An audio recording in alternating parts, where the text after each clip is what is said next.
Kishka, il a l'art. Bon, d'abord, il vit en Israël, il vit à Jérusalem. Il a l'art de dire les choses avec beaucoup de sensibilité. Mais il y a toujours, même dans les choses les plus dures, il y a un optimisme. On va se relever, on va recommencer. Il y aura un demain meilleur qu'aujourd'hui.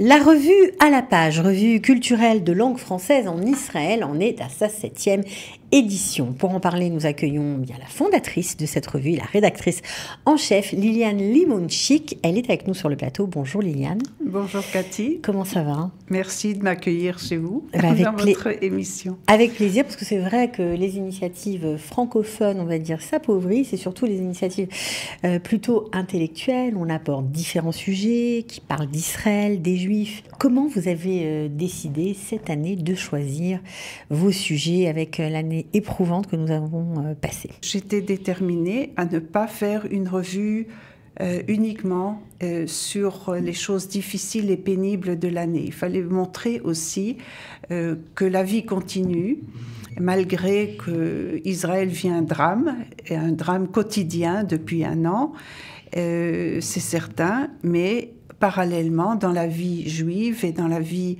en Israël et en dehors d'Israël, mais liée à Israël, il se passe des choses très positives, très belles. Donc il faut les montrer aussi. Vous avez des contributeurs comme toujours prestigieux, Raphaël Yerushalmi, qu'on connaît bien, qui est écrivain, entre autres, Michel Kishka, bien sûr de la poésie aussi, avec Vanessa Delia-Straubert. Bon, il y a beaucoup de sujets. Vous parlez aussi des Garcaret, il y a beaucoup de choses, de la musique. Bon, vraiment, vous avez essayé d'être très prolifique et d'aborder différents thèmes. Oui, c'est toujours important. La littérature, la peinture, la photo, la gastronomie, donc varier les sujets, c'est toujours.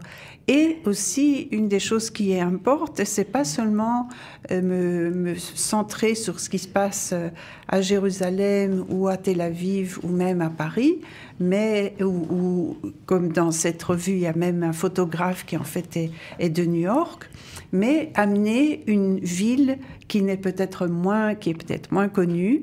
Et dans cette revue, donc il y a deux artistes, un peintre, Isara Arber Ribak, qui en fait a son musée à Bat Yam. Et il y a un écrivain, Shalom Ash, qui aussi avait sa maison à Bat Yam. Alors ça, je vous parle des années 50, quand le premier maire de la ville a dit, donc Bat Yam qui se trouve au sud de Tel Aviv, et pour créer une ville, il faut de la culture. Et donc c'est lui qui a eu l'initiative dans les débuts des années 50 d'inviter la veuve d'Isara Arber et Ribak, qui vivait à Paris, de venir avec une centaine des œuvres de son mari, s'installer à Bat Yam, avec une partie le musée et une partie sa maison, la maison donc de la veuve de Ribak. Et c'était donc une initiative magnifique. Avec le temps, ce musée, dans les années 70... a été un peu délaissé. Voilà, délaissé. Et maintenant, il y a une directrice des musées de Bat Yam qui essaie de ramener tout ça. Et Ribak se trouve au musée d'art et d'histoire du judaïsme à Paris. Donc, c'est vraiment un endroit d'abord à découvrir. Alors, et c'est intéressant de savoir qu'il n'y a pas que la plage à Bat Yam qui est magnifique, exactement. Certes, mais il y a aussi, c'est aussi un lieu de culture qu'on ignore, peut-être. On n'a pas visité ce musée, donc c'est vrai que à travers la revue, vous nous engagez aussi à ouvrir nos horizons et aller découvrir ce qui se passe dans cette ville qui est très proche de Tel Aviv et qui est très prisée des francophones. Oui, et tout à fait. Et il y a même la maison de Shalom Ash. Shalom Ash, qui est un écrivain, qui est élu il y a peut-être une ou deux générations, mais qui n'est plus au programme scolaire cette année, enfin, pour cette génération actuelle. Vous le regrettez ? Oui, parce qu'il a écrit, d'ailleurs, c'est dans la revue, un exemple d'une trilogie qu'il a écrit en 2 ans, mais qui couvre 1910 à 1918.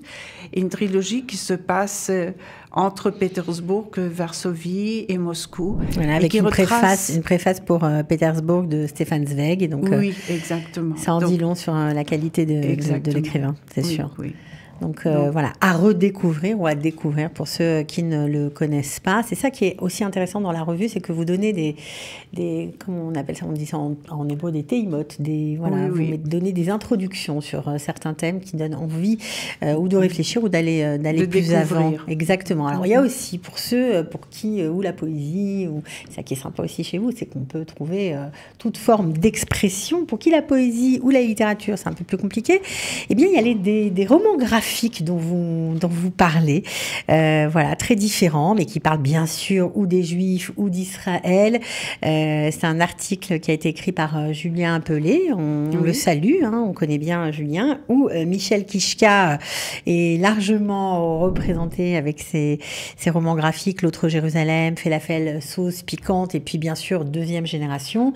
Donc ça aussi, on apprend plein de choses sur voilà, cette façon de s'exprimer. Oui, je crois que le premier qui a vraiment lancé la balle, c'est Art Spiegelman, qui vraiment a osé faire une autobiographie en dessin. Et donc parler de choses très difficiles. Avec Maus. Oui, avec Maus en dessin. Et donc, mais évidemment, Kishka, il a l'art. Bon, d'abord, il vit en Israël, il vit à Jérusalem. Et donc, il a l'art de dire les choses avec beaucoup de sensibilité. Mais il y a toujours, même dans les choses les plus dures, il y a un optimisme. On va se relever, on va recommencer. Il y aura un demain meilleur qu'aujourd'hui. C'est ça qui porte la revue dans son ensemble cette année? Une détermination d'aller de l'avant, oui. Une détermination de ne pas abandonner. Pas abandonné. Bon, alors il y a aussi bien sûr un peu de cuisine. Évidemment. Alors parce que bon, la gastronomie est importante en Israël. Elle est devenue quelque chose de très remarquable, dont on parle même en dehors d'Israël. Et donc son fils, David Kishka, parle de la street food qu'il y a principalement en Tel Aviv, mais aussi à Jérusalem. Et dans d'autres villes du pays. Oui, bien sûr. Alors, bien sûr, comme vous l'avez dit, vous mettez aussi à l'honneur les photographes. Alors, cette année, vous avez choisi de parler de la fondation Saul Leiter. Est-ce que vous pouvez nous en dire un peu plus? Et pourquoi vous avez choisi ce photographe américain en particulier? Alors, j'ai une amie qui habite Paris, et qui participe depuis plusieurs années à la revue. Et elle a proposé de nous amener ce photographe, Saul Leiter, qui en fait a vécu à New York et a lancé un nouveau style. Et donc il y a une fondation Saul Leiter à New York. Et ils ont très aimablement permis de publier un tas de photos. Magnifiques. Oui. Pour moi, c'était important de l'amener dans la revue parce que ce Saul Leiter qui n'est pas encore connu en Israël. Il n'a pas eu une exposition en Israël. Donc j'espère beaucoup que dans l'avenir, le public pourra aller ou à Tel Aviv ou à Jérusalem ou à Haïfa et avoir une exposition, ou peut-être à Bat Yam, de Saul Leiter. Alors ça, voilà, c'était bien sûr ce que vous allez trouver si vous achetez la revue à la page. On la trouve où, cette revue? Aujourd'hui, on la trouve à Tel Aviv, au foyer, la librairie du foyer. Et à Jérusalem, on la trouve dans une librairie de Emek Rephaim, qui est 21 Emek Rephaim. Ils ont les revues, ou bien à Rerov à Palmar, aussi à Bookstore. Et là, ils ont aussi des copies à acheter. Alors, mais tous les points de vente, parce que la revue est présente en France, en Belgique et en Suisse. Donc, tous les points de vente se trouvent sur le site de la revue, qui est donc 3 fois revue à la page, en un mot, .com. Et voilà. Là, vous avez tous les points de vente, parce qu'en France, il y a Paris, plusieurs points, Strasbourg, Metz, Voilà. Alors, je voudrais juste finir parce que je ne peux pas ne pas nommer le 7 octobre, bien que vous ayez voulu nous redonner de l'espoir. Mais c'est vrai que la couverture avec ces coquelicots nous fait penser évidemment au projet national de ces coquelicots. Tous les céramistes du pays et tous les ateliers de céramistes ont été mis, on va dire, à contribution pour refleurir les endroits où bien sûr les massacres ont eu lieu, pour ne pas oublier, avec des coquelicots rouges. Donc parfois vous allez vous promener dans le sud du pays, je pense aux kibbutzim, aux endroits où il y a eu des victimes notamment, vous allez voir des coquelicots en céramique, vous allez vous demander qu'est-ce que c'est, mais sachez que c'est vraiment un projet national pour ne pas oublier. C'est votre couverture, c'est vraiment très beau. Alors c'est la couverture, justement, je voudrais le préciser, c'est un dessin de Michel Kishka. Bien sûr. Qui était à un moment donné en vente à Bezalel pour soutenir les familles. Et j'ai demandé la permission de la publier cette année en couverture. Parce que justement, il y a ce côté, c'est Be'eri. En fait, c'est le kibbutz Be'eri. Oui, c'est le kibbutz Be'eri.